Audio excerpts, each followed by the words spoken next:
Welcome back again. It's our final discussion here for Breakfast Extra for a Saturday morning. Now, starting March 1st, 2025, Nigerians will experience changes in ATM withdrawal charges. The Central Bank of Nigeria has announced a revision of ATM transaction fees, eliminating the 3 free monthly withdrawal previously allowed for customers using other banks' ATMs. Now, every withdrawal from another bank ATM will attract a fee of 100 naira per 20,000 naira, with additional surcharges for off-site ATMs. Now, this move aims to address rising operational costs and enhance the efficiency of ATM services across the banking industry. Sometimes. And so to help us understand the implications of these changes, we have with us Samson Akintaro. He's a senior tech analyst at Nairametrics. Samson.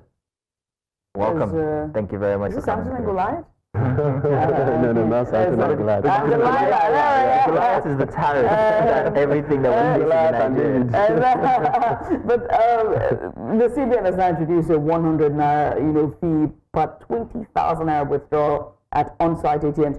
I argue that there's no difference between them and POS operators at this point, but what do I know? I'm just a woman. But with this additional surcharges at off-site ATMs, what could you explain the immediate impact? And why do you think the CBN is moving this way and charging 100 naira? Let's even start there. Why a 100 naira fee for 20,000 naira?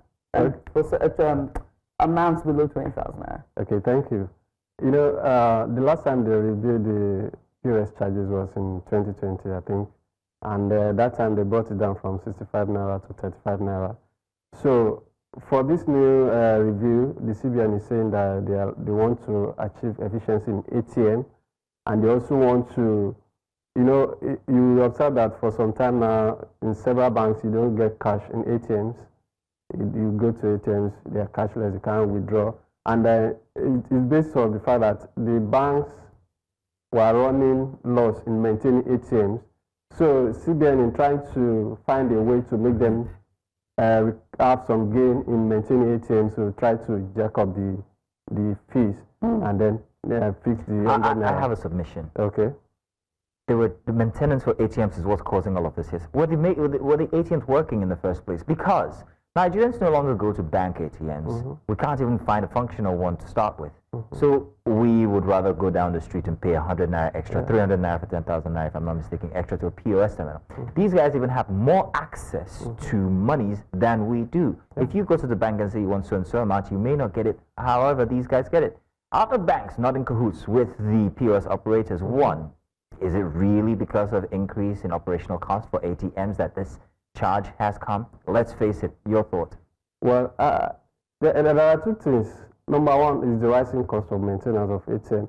Then the second thing is that the fact that you are not getting cash from banks is because people are not even depositing cash in the bank. And talking about the POS operators, most of the POS operators, they are not getting their money from the banks. Most of them are now having a kind of arrangement with market women that they go to every day to collect cash. I spoke with many of them. Some of them, they have deal with petrol stations where they go and collect, because they themselves, they can't even access cash from the banks. Although there has been that conspiracy that, okay, the POS operators are the one colluding with banks to get cash.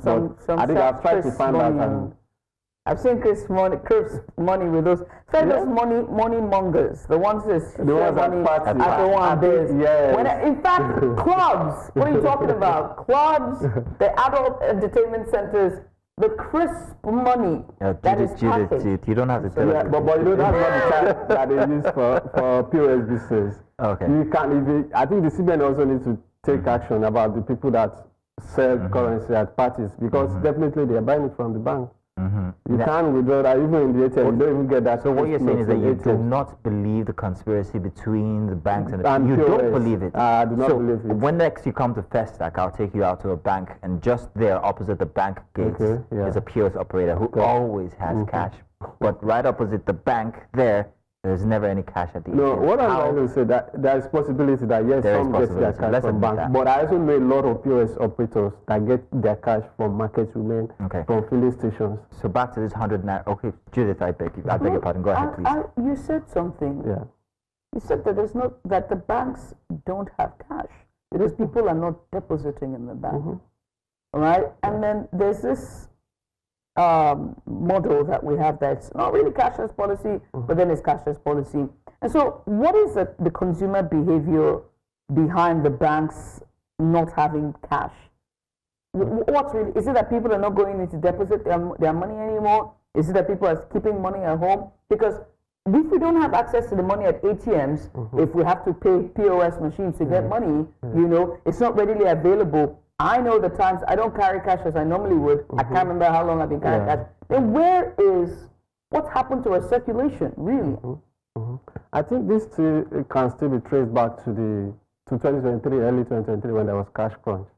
You know, you put your money in the bank and then you wanted to collect your money, it became a problem. So a lot of people found it difficult to withdraw their money. I think from that time, many people like, okay, so we've lost trust in the bank. They've lost trust in just taking their cash to the bank. So many people started keeping their cash at home. So with that, I think banks are now suffering a lot in getting cash from customers. Because I could remember there was an instance in December, just this last month. Somebody paid me cash, and I found out most of the cash were just dirty notes, rough. So I had to go to the bank. So as I entered the bank, the cashier that was to attend to me said, "Wow." So when I gave him the cash, he said, "Oh, I was happy as you came in. I thought it was a good cash that you come to deploy so that we have cash today."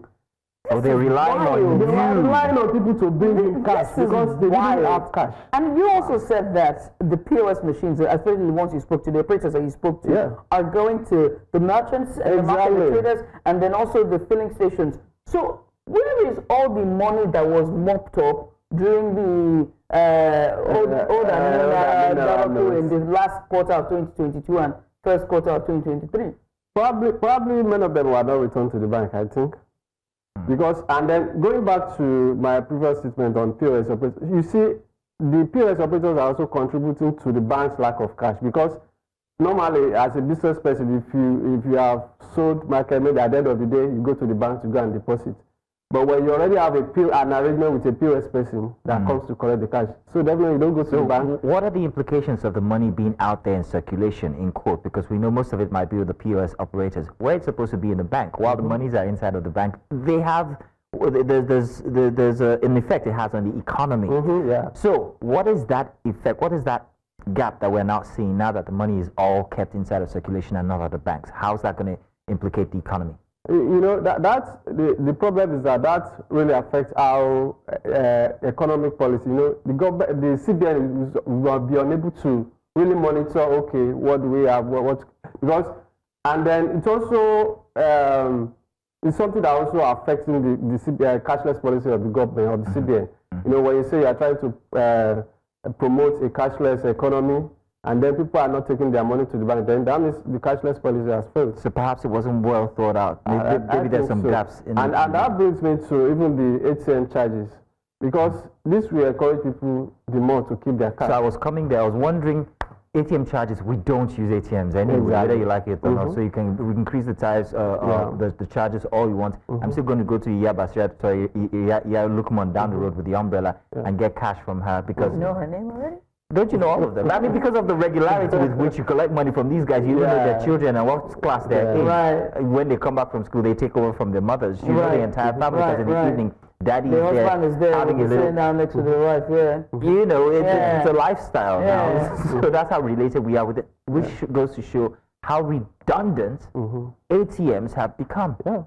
So facing facts, increase all you want, we don't care, we'll go to Lukman. Is that the case? Am I correct? No, but let's not lose the fact of the case that this 100 naira applies to other banks' ATM. Other banks. So if I have my bank close to my house, it means I can still withdraw. But that would be rare. But before it was 65,000. Sorry, 65 naira. Yes, 65 naira. You now increase it to 100 naira. 100 naira. It's not even about increments. Before you have free withdrawals per month. Yeah. So now there's no free withdrawal on other banks' ATM. Okay. So, is the issue of operational cost of the ATMs justified? Because the CBN is citing rising operational costs for the ATM machines. Is it justified for that increment? Even removing the entirety of the 3 withdrawal free penny per month. Well, I don't know how much the banks are spending in maintaining their ATMs. Zero. So for me to be able to say it is justified or They not. never work anyway. But if you look at the cost, if you look at the rising cost of everything, the forex and all that, and it's the same thing that applies to the telecom operators that recently, you know, for long they've been clamoring for, let us increase tariff.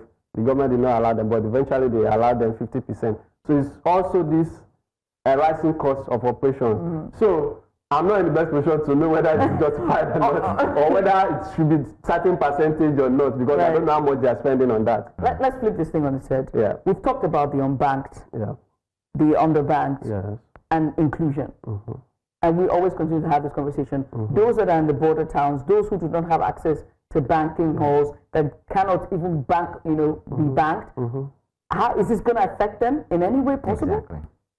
Yes, it's going to affect them because, let's even forget about banks now. Before the 100 naira ATM charges, last December, the fintech started charging 50 naira for a transfer that is above 10,000 naira. So before now, a lot of Nigerians ran to fintechs because, okay, at least you can afford them some free transfers, unlike the banks. Now, if you go to rural areas, most of them, you don't have banks, but many of them are getting exposed to all these fintech apps now, if it's a place that has internet. So they are using the fintech. But with the 50 naira electronic money transfer levy that has been introduced, many of them are now withdrawing by that, okay, means if I want to transfer this money, now you still charge me 50 naira extra. So that is already affecting financial inclusion. But only by so much, because that 50 naira would, if I substitute my transport fare to the bank for that 50 naira, I'm good. If it's only 50 naira, take that back. That is for you. Don't forget we're talking about people in rural areas. Yeah, but then even how many banks do you have in rural? They're not. No. We're even talking about fintech now, which is something you can do on your phone. They're not going anywhere. That's the point. That's why it would rather still be an option, is what I'm saying, because even if it's 100 naira, most people in rural areas, 100 naira might be less than what they pay for transportation to these banks, which might be, for instance, I come from a small village called Ideze, and in Ideze there is no bank. You have to go all the way to Ozoro to find a bank, and that will take a bike perhaps maybe 500 naira or 1,000 naira. I would rather pay the fintech 50 naira. Yes, you are correct, and I think that is why people are patronizing POS operators, because instead of you now, accessibility, they are close to you, you can easily get them. So that's why people don't mind what they charge. So, but if you also look at, if you're talking about rural areas, how many ATMs do we even have in the rural areas? Because they are honest, how much is charged me 3.35. I was just looking at my child the whole time as I'm giving them. And also, let's not forget that even though we are talking about 20 naira, it doesn't mean it's 20 naira. 20 naira is like what you can withdraw at once. 20,000. So 20,000 rather, sorry. So, but even if what you have in your account is not up to 20,000, even if you want to withdraw 2,000 naira from another bank's ATM, I would still get charged. They will still charge you that 100 naira. So it's not just about 20 naira. So they still charge you 100 naira for that 2,000 if you are using other bank's ATM. I think the question here is whether this would deter consumers or customers from using the ATM, so if they just continue to rely on the POS operators. I think it's a matter of calculation. You calculate which one is cheaper. And then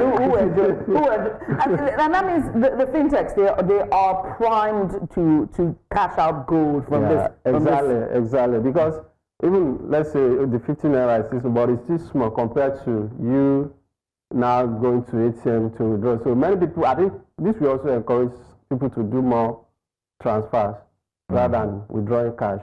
But the problem is that when you go to a place where they say, even despite all the cashless, there are places that you go there to buy something and they'll still tell you, we don't accept transfer.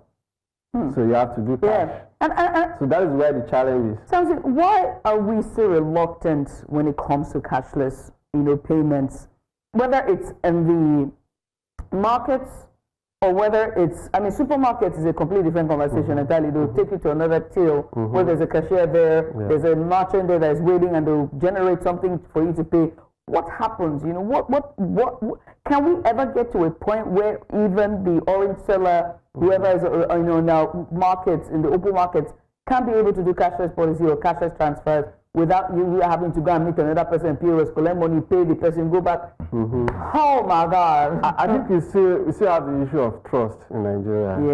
Yeah, and they say once bitten, twice shy. You've seen some merchants that people will do transfer, and then you pay, you deliver the goods, you go, then eventually you discover that the money did not enter your account. Yeah. So that kind of merchants will say, no, I'm not crazy, just give me my cash. So that trust issue is still there. So a lot of people don't even trust the system. And also, we've also had issue of fraud, people doing fake transfer as well. So when you have that, you see some people, if they've done it to you once, you will not want to collect transfer again. Say, just give me my cash, let me hold it. So final, do you think Nigerians should be overly concerned, overly alarmed at this 100 naira charge? I don't think you don't think there's anything to... I don't think they should, because for me, nothing has changed, really. Because before now, a lot of people use POS. Yeah. So if you know that your bank is not close to you, and you have POS around, so instead of going to looking for other banks ATM, why not just patronize POS operators? But my only concern is that when the POS operators see that a lot of people don't have choice but to come to them, they may also decide to raise their charges. So we've seen charges move up from like 200 naira to now, for you to collect 20,000 naira, I think it's 600 naira. So 10,000 we pay 300 naira, 5,200 naira. So when you know, and when you know that, okay, people rely on you, you are the only one to, you have a kind of monopoly these charges situation. For POS operators are arbitrary. They just simply set their charge. That is it. Now, doesn't that tantamount to selling the tender, selling the naira, which is illegal? And shouldn't that be what the central bank should be focused on at this point? Because that's where everybody's migrating to, the POS operators. Who cares about the ATMs? Yes, I think that should be a form of regulation to regulate how they charge. Because if you can just increase charges anyhow because you know that people don't have options. In the evening is different from in the morning. Exactly, because you know I can see you you're suffering for you. The passion from is exactly.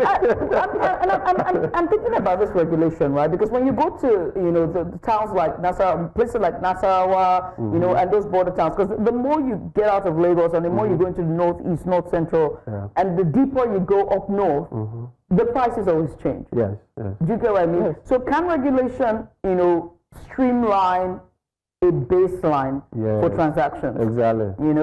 That's the million-naira question. But where can we get? How do we get to the point where my ugu seller and my lamb chop seller has POS machines? Yeah. And I don't necessarily have to go to the person who's in the market. Because if you put that question down and analyze it, she gives you two spectrums: the ugu seller, the woman in second gate, and the lamb chop one, the one is at a high-end, highbrow. Interesting question. Please answer. How do they all get their own POS machines? So for the ugu seller at the gate that you might mention, I think what they need is just the awareness. A lot of people need to be aware of this.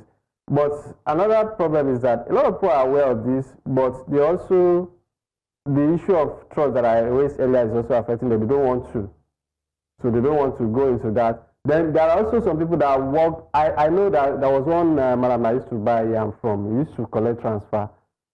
At some point I got there and I realized that he already has a POS machine beside him. So we say, I don't collect transfer, I go and collect cash from POS. Yeah, that's what they're doing now. If those guys employer of labor. Nigerians always they say, okay, my daughter come and be doing POS beside exactly. So they will collect cash from you. Put a new brand. Always find business opportunity in every situation. Oh my God. That's just the issue. Oh my, it just reminded me because the lady, the Malams, and these guys always bring us all the fresh produce. So the broccoli, the vegetables, your fruits, and also your sweet potato, and then the fresh tomatoes. As you're buying from every single one of them, there's just this one guy who's just at the back waiting. Because as your bill is piling up, he knows he's about to make a killing. But Samson, I want to say thank you so much for taking out the time to join us. Samson Akintaro, he's a senior analyst with Nairametrics, giving us a bit of insight with the hike in transaction fee as you start to use ATMs on site. It's scrapping out all of your free withdrawals, the 3 times free withdrawal for a month. Samson, once again, many thanks. This is where we draw the curtains for today's conversation.